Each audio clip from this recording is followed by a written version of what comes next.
प्यारे सामीन, आपका अपना YouTube चैनल आस कसदी आपके सामने। हमारा मानना है अगर आप पूछेंगे नहीं तो आप सीखेंगे नहीं।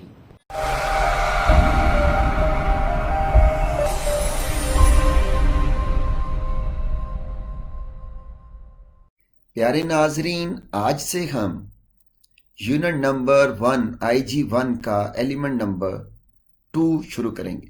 अब तक हमने एलिमेंट नंबर 1 में देखा कि हेल्थ एंड सेफ्टी को काम की जगह पर लगाना क्यों ज़रूरी है, क्या वजूहात हैं और कौन से रूल्स एंड रेगुलेशन दुनिया के अंदर हम पर लागू होते हैं जिनकी वजह से हमें हेल्थ एंड सेफ्टी को लाजमी फॉलो करना है, और अगर हम इसको फॉलो नहीं करेंगे तो क्या कॉन्सिक्वेंसेस, क्या नुकसानात हो सकते हैं। और फिर हमने मुख्तलिफ तरह की कॉस्ट देखी, डायरेक्ट और इनडायरेक्ट कॉस्ट देखी। तो इस तरह की सारी मालूमात हम जान चुके हैं। आज से हम जानते हैं कि किस तरह हेल्थ एंड सेफ्टी को मैनेज किया जाता है, मैनेजमेंट सिस्टम बनाए जाते हैं और वो किस तरह काम करते हैं और कैसे दिखते हैं। तो चलिए इस एलिमेंट 2 में देखते हैं कि इसके कितने सब सेक्शन बनाए गए हैं। एलिमेंट 2 को मजीद 2 सेक्शन के अंदर तोड़ा है निबोश ने। 2.1 के अंदर, जो कि आज का हमारा सेशन है, इसमें हम समझेंगे कि occupational health and safety management systems कैसे होते हैं, इनके क्या नाम है और ये कैसे दिखते हैं, इनका स्ट्रक्चर क्या है। और आने वाली वीडियो में हम देखेंगे कि किस तरह हेल्थ एंड सेफ्टी के मैनेजमेंट सिस्टम से काम लिया जाता है और हम पॉलिसी के बारे में जानेंगे। फिर आने वाले एलिमेंट्स के अंदर 2, 3, 5 के अंदर मजीद आने वाले एलिमेंट्स में हम समझेंगे उसकी अगली फेजेस को, ताकि हम जब IG1 का मुकम्मल रिव्यू कर रहे होंगे उस वक्त जब 5 चैप्टर हमारे मुकम्मल हो जाएंगे, हमें पूरी समझ आ जाएगी कि हेल्थ एंड सेफ्टी को किस तरह काम की जगह पर मैनेज करना है। तो चलिए शुरू करते हैं आज एलिमेंट नंबर 2 का सब एलिमेंट 2.1, जो हमें बताता है कि इंतजामी निज़ाम क्या करते हैं या कैसे दिखते हैं, क्या होते हैं। तो occupational health and safety management system क्या होते हैं। निबोश के नए सिलेबस के मुताबिक occupational health and safety management system एक तरह का सिस्टेमेटिक अप्रोच देने वाला निज़ाम है। आपको phase by phase, clause by clause एक पूरा पेट स्ट्रक्चर देता है, ताकि आप अगर एक ऑर्गेनाइजेशन छोड़ के दूसरी ऑर्गेनाइजेशन में भी जाएं तो आपको काम करने में परेशानी ना आए। हर तरह की चीज़ आपको नई कंपनी में, आपको फाइलिंग, उनकी ट्रेसेबिलिटी, उनके नंबर्स, रेफरेंसेस समझने में टाइम ना लगे, काम एक जैसा दिखे। तो हेल्थ एंड सेफ्टी की बहुत बड़ी सर्विस आपको मिली है इन निज़ामों के साथ। तो इस वक्त दुनिया के अंदर हेल्थ एंड सेफ्टी को मैनेज करने के 2 बड़े निज़ाम एक्सेप्टेबल हैं निबोश के सिलेबस के मुताबिक। वो निज़ाम कौन से हैं? एक है इंटरनेशनल लेबर ऑर्गेनाइजेशन का दिया हुआ एक पब्लिकेशन कोड है, एक पूरी गाइडेंस है, एक गाइडलाइन है, जिसको बोला जाता है ILO OSH 2001। यह दिसंबर 2001 में ILO ने दी। दूसरा निज़ाम है ISO 45001 2018, जो कि एक नई शक्ल है OHSAS की।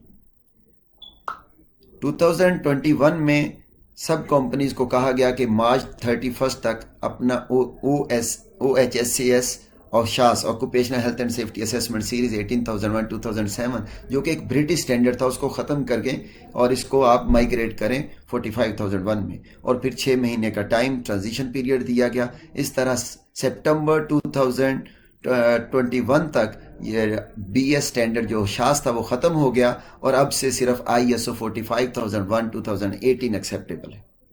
तो ये दोनों निज़ाम जो कि आज माने जाते हैं, ILO और ISO का जो निज़ाम है, इन दोनों निज़ामों को जब बनाया गया तो PDCA साइकिल को ज़हन में रखा गया। प्लान डू चेक एक्ट, ये एक साइकिल है जो कि आप देख सकते हैं यहाँ फोटो में। प्रोफेसर विलियम एडवर्ड्स डेमिंग, जिन्होंने 1950s में ये सिस्टम दिया था, PDSA का system, plan do study act, जो बाद में प्लान डू चेक एक्ट बन गया। और दुनिया के बहुत ये इन्हें आप ये भी जानिए कि सर डेमिंग को, ये डॉक्टर डेमिंग को father of total quality management भी माना जाता है कि इनके दिए हुए नज़रियात ने क्वालिटी को बहुत प्रमोट किया, बहुत ज़्यादा मजबूत किया। प्लान डू चेक एक्ट के अगर मैं सादा अल्फाज में वजाहत करूं तो ये 4 फेजेस में डिवाइड किया हुआ एक साइकिल है, जिसकी बेस पर कोई भी निज़ाम बनाया जा सकता है। प्लानिंग में हम डिसाइड करते हैं हमने करना क्या है, हम पॉलिसी बनाते हैं, ऑब्जेक्टिव्स बनाते हैं, टारगेट सेट करते हैं। डू में हम डू करते हैं, इंप्लीमेंट करते हैं, उसके ऊपर उसको लागू करने की कोशिश करते हैं। एक प्रोजेक्ट को पायलट प्रोजेक्ट की फेज में इंप्लीमेंटेशन में ले जाते हैं। फिर चेक के अंदर हम जाके देखते हैं कि किस तरह वो निज़ाम काम कर रहा है, उसको रिव्यू किया जाता है, मॉनिटर किया जाता है, ऑडिट किया जाता है। और एक्ट के अंदर जाके हम कॉन्टिन्यूअल इम्प्रूवमेंट की तरफ सोचते हैं। उसकी एक तरह से हम उसको देखते हैं कि क्या क्या चीज़ें मज़ीद इसमें दोबारा लाई जा सकती है, तो प्लानिंग की फेज़ दोबारा शुरू हो जाती है। तो ये एक तरह का कॉन्टिन्यूअल प्रोसेस है, एक कॉन्टिन्यूअल इम्प्रूवमेंट का निज़ाम है, यानी ये कभी ना रुकने वाला साइकिल है। इस तरह निज़ाम जितने भी सिस्टम्स हैं कभी भी स्टैटिक नहीं होते बल्कि डायनेमिक होते। अब जल्दी से मैं आपको ILO के पहले सिस्टम के बारे में बता दूं, फिर हम शासकीय ऑक्यूपेशनल हेल्थ एंड सेफ्टी का 45,001 देख लेंगे, जिसके बारे में मैं आपको पहले भी हमारी पिछली वीडियो एलिमेंट नंबर 1.2 में कुछ बता चुका हूं। ILO के सिस्टम में जो 2001 में आया, इसमें बताया गया कि 6 फेजेस हैं, बल्कि 5 फेजेस हैं और छठी फेज ऑडिट की है। पहली फेज है प्लानिंग की फेज, पॉलिसी बनाने की फेज, ऑर्गेनाइजेशन की फेज, प्लानिंग की फेज। इस पॉलिसी ऑर्गेनाइजेशन सेट करने की, जिसमें पॉलिसी में हम कमिटमेंट ऑफ टॉप मैनेजमेंट लेते हैं। टॉप मैनेजमेंट कहती है कि जी हमने हेल्थ एंड सेफ्टी को अपनी टॉप प्रायोरिटी रखना है, हमेशा इसको लागू करना है, तो वो एक रिटर्न पॉलिसी के ऊपर साइन करता है टॉप मैनेजमेंट की तरफ से रिप्रेजेंटेटिव। आपका टॉप का प्रेसिडेंट, इस पे हम बात कर चुके हैं कि टॉप पे आपका प्रेसिडेंट हो सकता है, MD हो सकता है, ऑनर हो सकता है, एम्प्लॉयर साइन करेगा।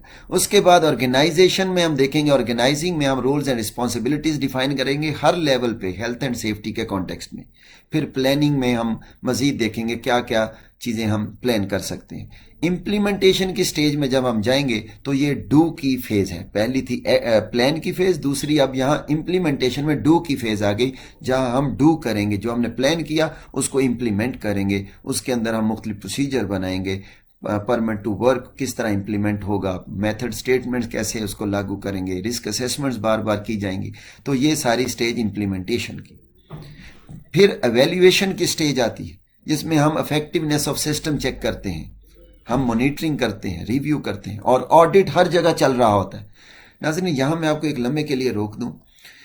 ऑडिट के बारे में सवाल बहुत पूछा जाता है, इंटरव्यूज में भी और एग्जाम में भी, ऑडिट क्या है, और बहुत सारे सेफ्टी प्रोफेशनल कंफ्यूज हो जाते हैं। ऑडिट एक इंडिपेंडेंट, क्रिटिकल और सिस्टेमेटिक अप्रोच है, जिसके अंदर हम देखते हैं कि सेफ्टी मैनेजमेंट सिस्टम के सारे पार्ट्स क्या इफेक्टिवली एक्सेप्टेड लिमिट्स के अंदर काम कर रहे हैं या नहीं।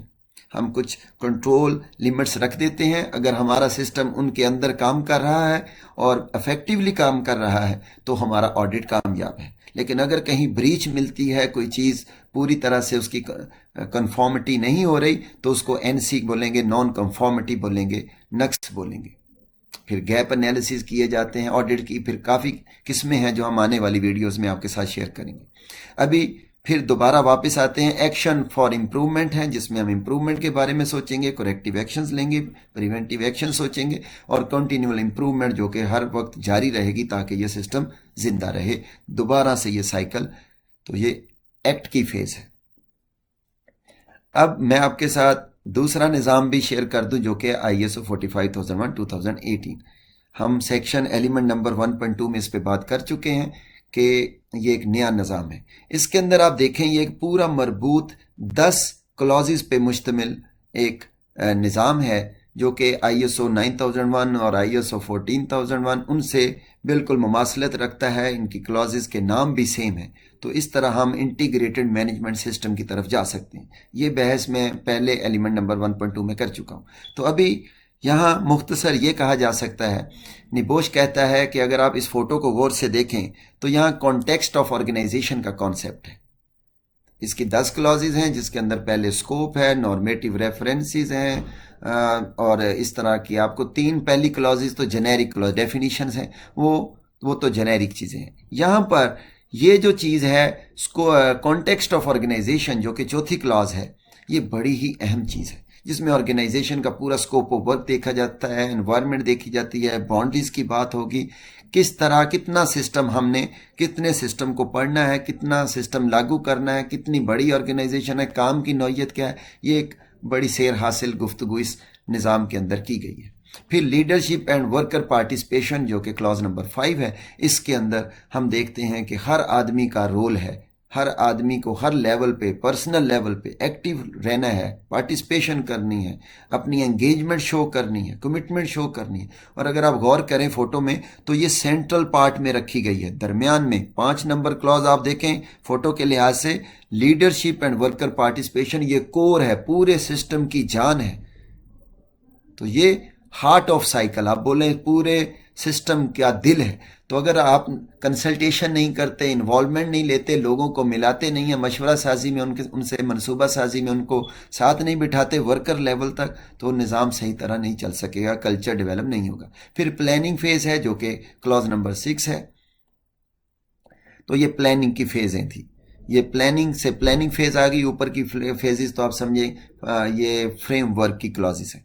यहाँ प्लानिंग में ये पी का कॉन्सेप्ट, ये प्लान फेज है, प्लान डू चेक एक्ट के अंदर प्लानिंग पी में आ गई। देन सपोर्ट एंड ऑपरेशन, ये अगली 2 क्लासेस 7 और 8 नंबर क्लॉज जो है ये डू में आ गई। साथ साथ आप साइकिल को भी देखें नाजरीन, तो प्लान के बाद अब डू की फेज आई जहां हमने अब काम करना है, रिसोर्सेज हमें चाहिए, हमने ऑपरेशनली काम को फंक्शनल बनाना है।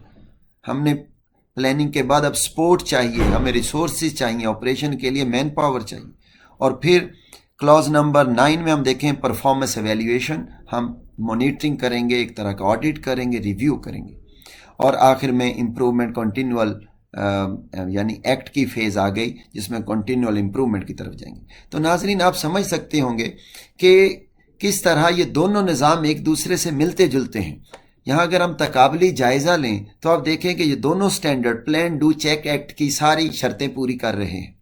अब ये आप पर मुनहसिर है कि आप ILO के 2001 पे जाते हैं। यहाँ पर एक थोड़ी सी मिस्टेक है, ये ILO का 45,001 नहीं, ये ISO का 45,001 है। तो नाजरीन ILO के 2001 पे भी जाना आपकी चॉइस हो सकता है, या 45,001 ISO के 45,001 पे जाना ये भी आपकी चॉइस हो, लेकिन प्लान डू चेक एक्ट की चारों फेजेस पूरी होनी चाहिए। अब आज की सारी गुफ्तगू को अगर मैं सम अप करूं तो आप देख सकते हैं कि एलिमेंट नंबर 2.1 में हमें समझ आ गई कि कौन से 2 बड़े निज़ाम हमें अपने काम की जगह पर चाहिए ताकि हेल्थ एंड सेफ्टी को मैनेज किया जा सके। तो इस तरह के क्वेश्चन अक्सर एग्जाम में आते हैं एलिमेंट्स के बारे में कि कौन से निज़ाम का कौन सा एलिमेंट क्या करता है। जैसे हमने देखा ओशास के अंदर 5 एलिमेंट होते थे जो कि अब ख़त्म हो चुका है। अभी ISO 45,001 के अंदर 10 एलिमेंट है, आगे उसके 10 सेक्शन है, 10 क्लॉजेस है और सब क्लॉजेस तो बहुत ज़्यादा है। इस तरह OHSMS जो ILO ने दिया उसमें हमने देखा कि 5 तो मेजर उसकी क्लॉजेस थी और 6ठी उसकी ऑडिट की फेज भी साथ साथ चलती है। तो आपसे ये पूछा जाता है कोई एक आदि एग्जाम्पल लेके, जैसे क्वेश्चन नंबर 2 में आप देखें what is the role of evaluation in ILO OSH 2001 OHSMS। यहाँ पर आप देख सकते हैं कि एक एलिमेंट को उठाया गया सिस्टम से और आपसे क्वेश्चन पूछा गया इसका क्या रोल हो सकता है। तो इसके कई जवाब बन सकते हैं। आज जैसे मैंने बोला अब नया निज़ाम OBE का है, ओपन बुक एग्जाम है, इसके अंदर आपकी अंडरस्टैंडिंग का इम्तिहान है। इन दोनों सवालों के जवाब मैं अपनी समझ के मुताबिक अपनी डिस्क्रिप्शन में दे दूंगा ताकि आप कुछ जान पाएं कि किस तरह निबोश के नए एग्ज़ाम को पास करना है। तो साथ ही साथ आप थोड़ा थोड़ा सीखना भी शुरू करते हैं। तो अगर आप लोग भी कोशिश करें तो अच्छी बात है। तो कमेंट्स में ज़रूर हमें बताइए कि एटलीस्ट इन दोनों क्वेश्चन के आपके नज़दीक आंसर क्या है, और मेरे दिए गए डिस्क्रिप्शन में दिए गए क्वेश्चन पे आंसर पे इसके जो मैं इसका जवाब दूंगा उस पर भी आप तबसरा कर सकते हैं। तो सलामत रहिए, सेफ रहिए, दूसरों को सेफ रखिए और देखते रहिए आस्क अस्ती।